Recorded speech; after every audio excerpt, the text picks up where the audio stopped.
एक गांव में राघव और सुलेखा नाम के दंपति रहते थे। सुलेखा को कोई बच्चा नहीं था, जबकि उनकी शादी को कई साल हो चुके होते हैं।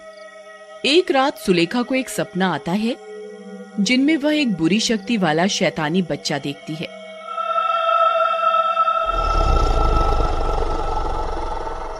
माँ, मैं आपका अंश हूँ। मैं आपके पास जरूर आऊंगा। फिर हम दोनों मिलके इस दुनिया पर राज करेंगे। इतना भयानक सपना देखकर सुलेखा की नींद खुल जाती है, पर वह किसी को कुछ नहीं बताती। एक दिन उसी गांव में एक साधु आया।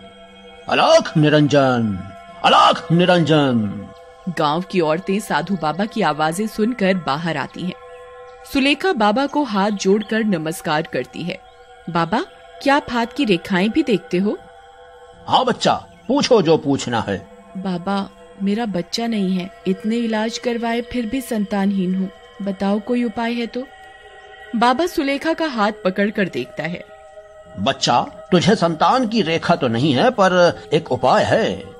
अगर तू मेरे बताए तरीके को अपनाएगी तो शायद संतान सुख मिले। सुलेखा बच्चे के लालच में कुछ भी करने को मान जाती है।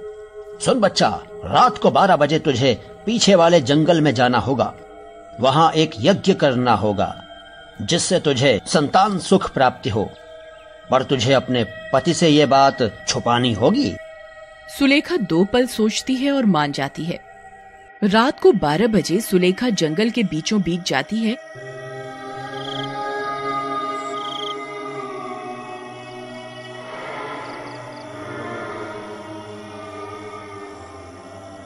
और बाबा वहां यज्ञ शुरू करता है। पूरे 1 पहर तक यज्ञ चलता रहता है। फिर सुबह होने से पहले वो घर आ जाती है जिससे उसका पति शक न कर सके। कुछ महीनों बाद, अरे सुलेखा, तेरा तो अब पेट नजर आने लगा है। खाने पीने का ध्यान रख रही है ना? ऐसे में खाने पीने का बहुत ध्यान रखना चाहिए। हाँ वो तो है, पर अब क्या करूँ, काम करने वाली भी मैं अकेली ही हूँ। अरे अपनी सासू माँ को बुला ले कुछ महीनों के लिए, वो आ जाएगी तो तुझे कुछ मदद हो जाएगी। हाँ बहन, तुम सही कहती हो। मैं राघव को बोलती हूँ आज रात को जब राघव घर आता है। जी मुझे पेट में बहुत दर्द हो रहा है, कुछ कीजिए। अरे ठीक तो हो, तुम कुछ उल्टा सीधा तो नहीं खा लिया? जी मैं क्या कह रही थी कि माँ जी को बुला लेते हैं कुछ महीनों के लिए, थोड़ी मदद हो जाएगी। हाँ बात तो सही है तुम्हारी, चलो मैं बात करता हूँ। कुछ दिनों बाद राघव अपनी माँ को भी ले आता है। अब सुलेखा के दिन पास आने लगते हैं। कुछ महीनों बाद एक रात सुलेखा को पेट में बहुत तेज दर्द उठता है। अजी कुछ करो, उठो, मेरे पेट में बहुत तेज दर्द हो रहा है, बहुत तेज।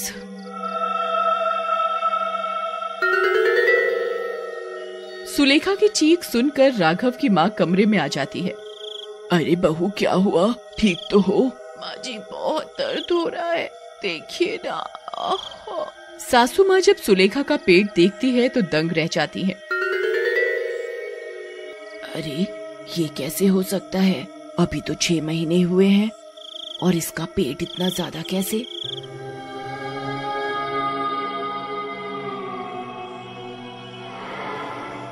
माँ राघव को सुलेखा को हॉस्पिटल ले चलने को बोलती है।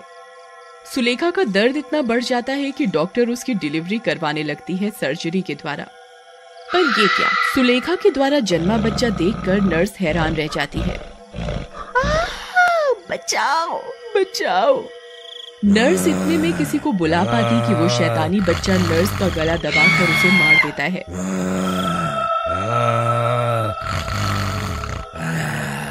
माँ जब बच्चे को उठाने जाती है तो हैरान हो जाती है। नर्स की लाश वहीं पड़ी होती है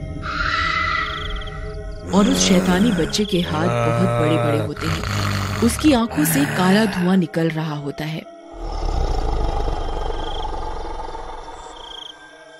माँ भागते भागते राघव के पास जाती है। क्या हुआ माँ, इतनी डरी हुई क्यों हो? मेरा बच्चा तो ठीक है ना, कहो ना। राघव, तेरा बच्चा कोई आम बच्चा नहीं है, वो एक शैतानी बच्चा है और वो किसी को नहीं छोड़ेगा। राघव और माँ बात कर ही रहे होते हैं कि वो शैतानी शक्ति वाला बच्चा वहाँ आ जाता है और उसकी माँ को मारने लगता है। अब मैं इस दुनिया में आ चुका हूँ, अब सिर्फ मेरा राज होगा। और वो राघव की माँ की भी जान ले लेता है।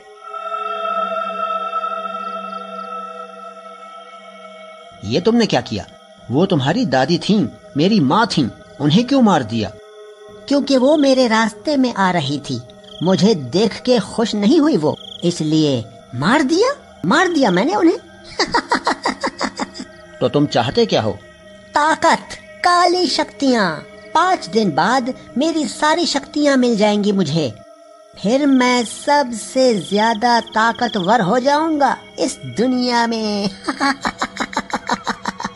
ये बात जब सुलेखा को पता चलती है तो उसे अपना सपना याद आता है। सुलेखा, इस दुनिया को बचाने के लिए हमें इस शैतानी बच्चे को खत्म करना होगा। नहीं, वो जैसा भी है मेरा बच्चा है, मैं उसे नहीं मारूंगी। वे दोनों आपस में लड़ रहे होते हैं, तभी वहाँ वो शैतानी बच्चा आ जाता है। माँ, तुम इनकी बातों में नहीं आना, ये सब मुझे मारना चाहते हैं।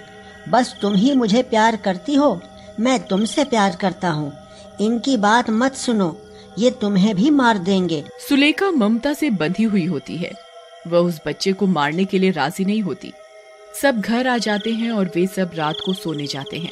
मुझे कुछ तो करना होगा, ये शैतान की शक्ति है, ये किसी का सगा नहीं हो सकता। सुबह मैं इसे धोखे से पुरानी हवेली लेके जाऊंगा और वहाँ इस शैतान को मार दूंगा। अगली सुबह। अरे सुलेखा, सुनो, चलो बच्चे को लेके पुरानी हवेली चलें। वहाँ मंदिर है, वहाँ इसका नामकरण कर देंगे और आशीर्वाद भी दिलवा देंगे।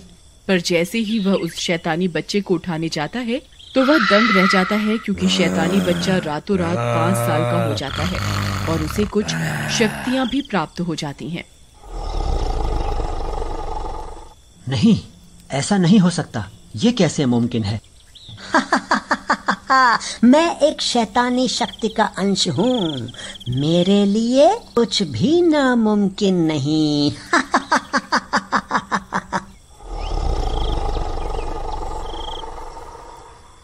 नहीं, ऐसा मत करो बेटा, ये तुम्हारे पापा हैं। फिर ये मुझे मारने की क्यों सोचते रहते हैं? आप दोनों को याद है ना, 5 दिन पूरे होते ही मुझे शक्तियाँ मिलने वाली हैं। तब तक अच्छे से रहो मेरे साथ, वरना मैं किसी को जिंदा नहीं छोड़ूंगा। राघव सुलेखा को बाद में इशारा करता है कि वे लोग उसे लेकर पुरानी हवेली जाते हैं।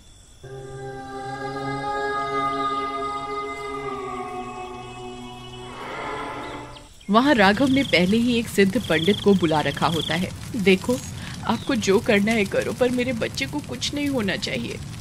तुम चिंता नहीं करो, मैंने बात कर ली है।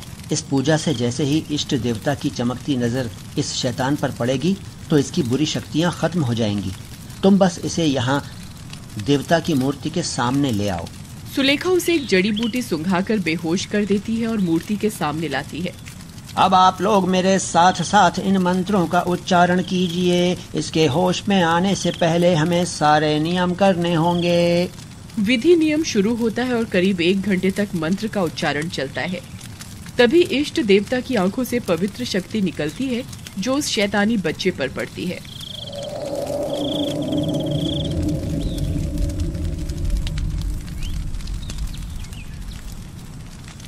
कुछ ही देर में उसे होश आ जाता है।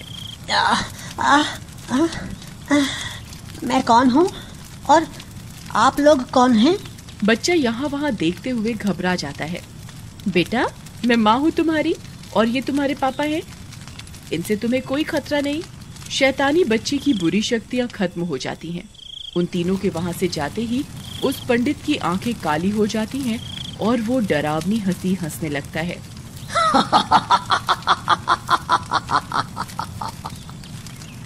जैसे ही वह अपनी आंखों से खंबे की तरफ देखता है, वो खंबा चकनाचूर हो जाता है।